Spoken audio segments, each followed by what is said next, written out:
fam, that's what they call me. Promise that you never be lonely.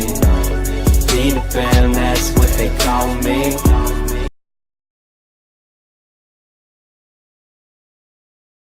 The same thing. Grown-ups be tripping sometimes. Okay, actually, go ahead. What do you think? Let me explain. Y'all don't understand. Like, y'all, especially kids with mental health, y'all just think that it's just a little phase and that it's going to go away overnight. Like, it's not. It's something, it's a day-to-day battle. Well, let me tell you. Sometimes tripping is love. No. Go ahead, baby. I understand that. I understand some of it is coming from love and, like, you know, you want to see your kid happy and all that. But y'all gotta understand also that y'all don't always know what's going on in kids' life. Like, I don't know how to explain it really, but basically you have to just try to help work with your kid and understand that they're gonna have bad days and they're gonna have days where they don't shower or they'll sleep all day or they won't get out of bed to eat. You just gotta work with them. Like, you gotta understand. So how does Sound like depression. You gotta ask them. You gotta figure out. I'll put my hand up. You gotta figure out. So I want to know. And then, you know, like far as that, she a girl, she might want to. That's a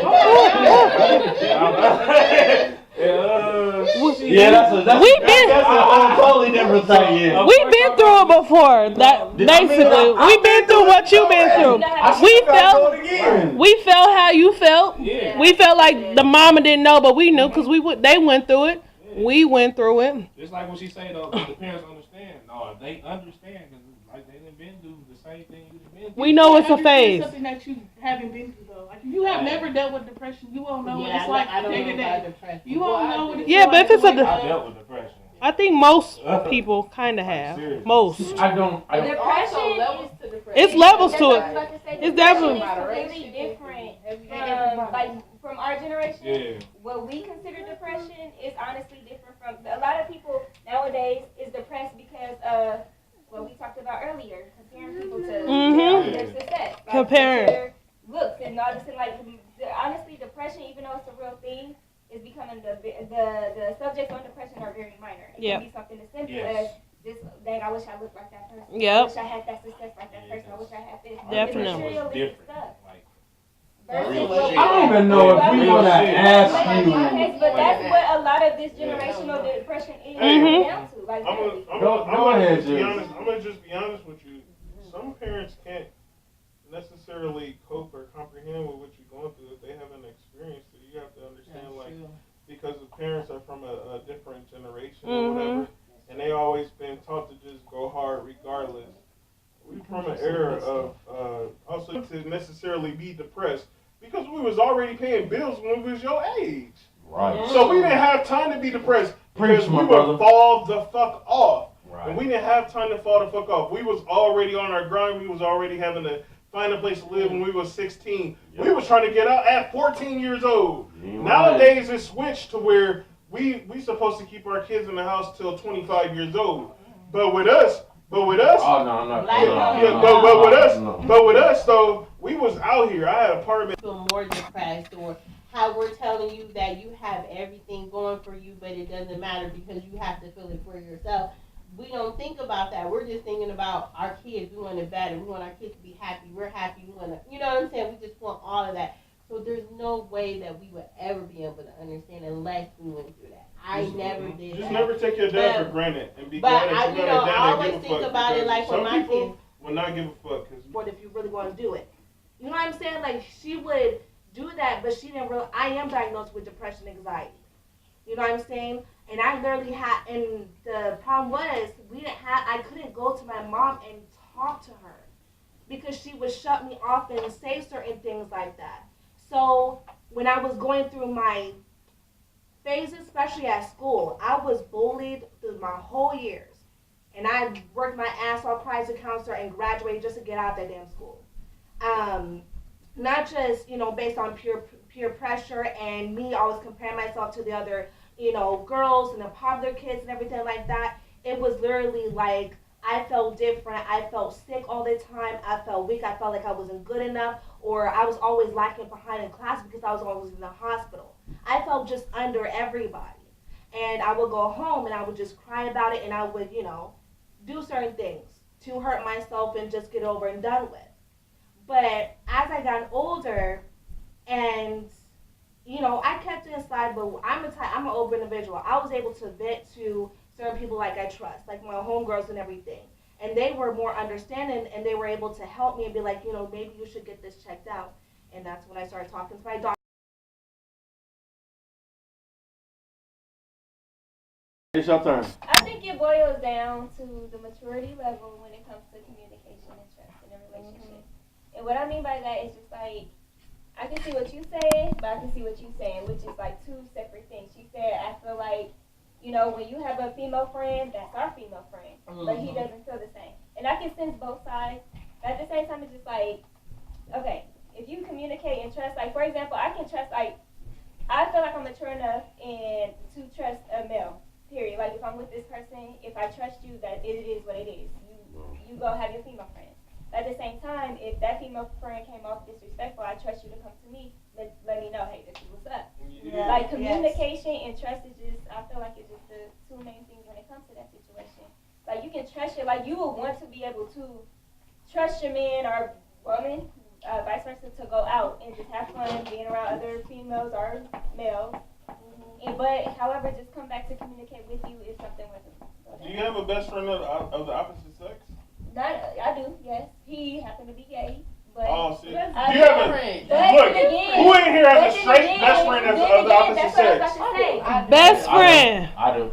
Best. But to be honest, who's never smashed them? That's what I'm saying.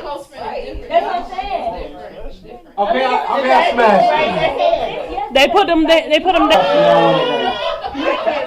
No, we just came to a conclusion like we was just better as friends. Right? We were just better off as friends. Like, no, all jokes aside, you know, everybody in here know that there's a person that you've had sex with, and you'd be like, dude, like, we're just better off as friends. Yes. And so what ended up happening was we was already friends. We smashed, yeah. But at the end of the day, we just realized, like, dude, we better off as friends. And our friendship actually became better as friends.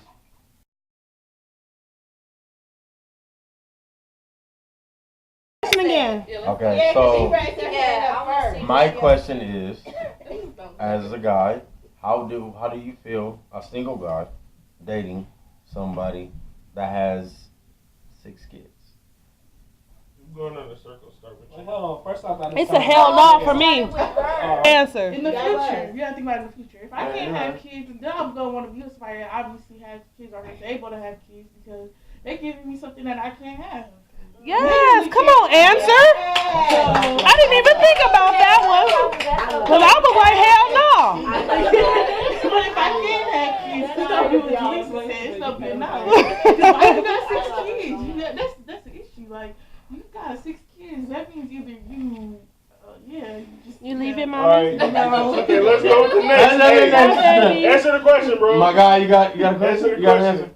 A woman with 6 kids. 6 kids, that's 2 men. That's a no. And that's it, hey. Okay. You just basically said he wouldn't do it. Next. Sure. Okay, so with me having 2 of my own, I couldn't deal with a guy with 6 kids, honestly. Because you have 8. That is true. Pretty much. Because if whoever I'm dating, I would consider their kids as mine, and I don't know if I could take on 6 other kids. So I would say no. But like she said, you know, you also think about, like, if they having relationship issues, commitment issues, you think of all of those things that come with 6 kids or baby mamas and all that other stuff. Okay, Sharita. Okay, well, I already had this. Okay, so I do have a high risk of not being able to complete a pregnancy. So I have dated a lot of men that do have kids already, and I do not mind it. I used to be a teacher. I used to be a nanny. I used to have a home daycare and everything. I always fell in love and accepted other people's children. And here comes the kids. I don't care how many because I'm just that loving type of person. I wish I could adopt, you know, and foster so many kids and everything. But if a man does have 6 kids, Okay. Bye bye, I boo. mean, more love that I could spread to those kids and more Bye. joy. Now also the kids you have, but at the same time I do have an expectation. So it's like if you have 6 kids and if you handling your kids, if you handling yourself, I can't like even though like just putting it together. If I was dealing with a man in general that had 6 kids and I had 3 on my own, like what 9 kids together. But at the same time, it sounds like a lot. But at the same time, it depends on your self-behavior. blended with yours. You know what I'm saying? Like it's just not a limit for me. Like I mean, let me not say that.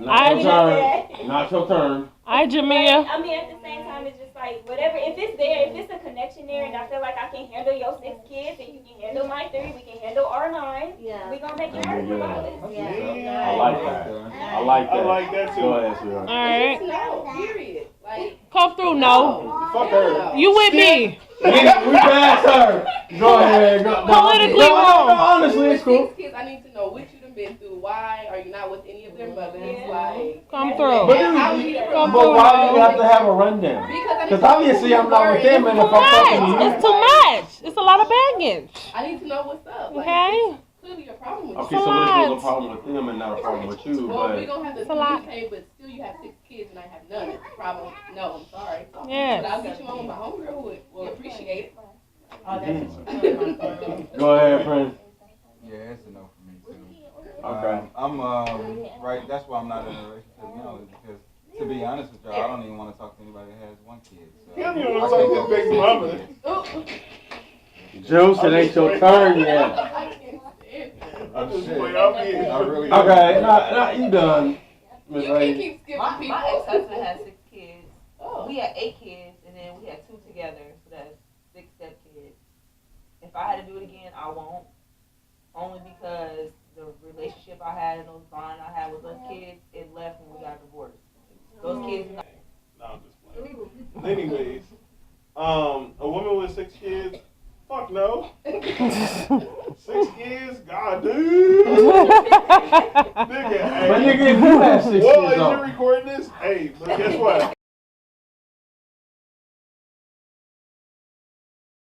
It's not a time frame though. It's like your comfort. Like if you feel like this somebody That's you what gonna I'm build saying, something like, with, it could yeah. take. It could be a month. It could be a couple weeks. It don't matter if y'all vibing like that. Like all right, I want to introduce you to my kids. But on the level of what the introduction is, that's up to them. So I ain't gonna force them like. Cause me, I want to know, A, am I meeting your child because you want a dad, or you just introduce them because it's a part of you? Like it's 2 different things. So if you want a dad like me, if I'm like I ain't trying to be nobody's daddy, like I can meet your child and see where this goes, and then I may develop a relationship. But okay, this is cool. I want this. You know what I'm saying? I think it depends. So I've been in a situation where I knew somebody for about a year, and then I finally give them the chance to meet my kids, and then they're like, oh, they're loud, they're crying a lot, and you're like, okay. So then you'd be like, so if you put that time in and be around somebody for a year, you have your feelings, and then when you let them meet your kids, and then they don't have that bond, then you feel like you wasted your time. So you believe in meeting pretty So I would say maybe a little bit faster if they want to have something built with you. You don't gotta introduce them as your significant other. But yeah, because typically if y'all dating, y'all just friends. So exactly. So you can see how they vibe with that person and the kids, and if they can handle what you bring to the table. Because when they see you by yourself without your kids, it's totally different. They see the non-mom having fun, easy go lucky, and when they see the mom is sit down. Didn't I tell you to do that?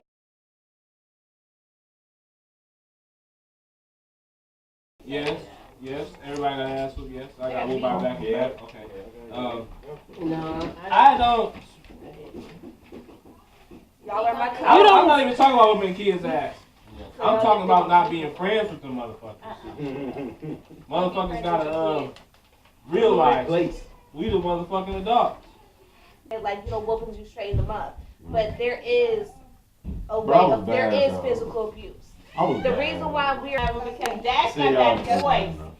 I can talk to them and they'll cry. Cause exactly, I'm about to say that because they I talk to them over the phone and he be like, "White, what you do?" And they be like, "I'm like, damn!" can't even do talk to your daughter over the phone and they be like, Daddy, oh My daughter, her mama calls me on the phone. She's like, I'm gonna call your dad. She'll call me and then she'll start crying on the phone. Like, I'll be like, she's like, I don't know what it is. Exactly. That's why I said I feel like a dad approach definitely affects a kid more effective than a woman. Like when it comes to discipline, at least. Like a dad could just have that look and the kid was straighten up versus a mom. With me, I feel like I'm just over explaining myself. I'm like, what the hell am I supposed to do? Like I can't lose this kid. So like it did come down to the point where I had to start I hate it with a passion, like they seen it firsthand today. Yeah. But I hate doing it, but it's like that's the only thing that's effective for me. And it works. Like DJ got his shit together. But why do you hate doing it? Because I don't like to. I don't really want to hit your kid. Hell, I know. I mean, I don't want to. Yeah. But I know, like, even when growing up, like, just going back to that, like, I remember the times where I got whooping and how it straightened me out. And it's like, I didn't feel abused. I just feel like, okay. Like, I mean, at that age, it's just like. Being the person that's been whooped by extension cords. And I got beat, that's what I'm saying, but at the same time, I knew it was out of love. Like, I don't see nothing wrong with it. I'm still here. Hey, you know what? Like what the old boy say, man, I'm still here. I'm still living. I'm still breathing. I'm still good. I mean. We the fam, that's what they call me. Promise that you